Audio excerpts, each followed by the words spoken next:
vas a hacer? Pues 2 copias, una para mí y otra para ti. Así te lo quedas para siempre y puedes ir aprendiéndolo. ¿Pero para qué? No pensarás ir a casa de tu amiga con el libro. Lo que haremos es resumirlo, punto por punto. Si lo sigues, todo irá estupendamente. Oski, estoy preocupado. Creo que siento algo profundo por ella. ¿Y qué? Que no quiero solo eso que ya sabes. La respeto. Oye, está muy bien eso de respetar a las mujeres. Pero ellas no te respetarán a ti si tú no te portas como un sinvergüenza. Eso no es verdad. Sí que lo es. Me lo ha dicho mi hermano. Las mujeres son así. Quieren que lo intentes, aunque luego no te dejen. Porque aunque no te dejen, sí que te dejan intentarlo. Ya voy entendiendo. Bien, ahora vete aprendiéndolo de memoria.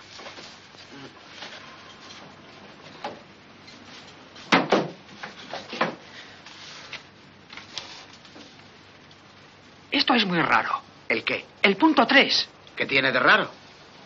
Nunca había oído esa palabra. Es latín. Los que empezaron con esto eran latinos. Pero si no sé ni cómo pronunciarlo. No hay que pronunciarlo, hay que hacerlo. Si ni siquiera sé dónde está.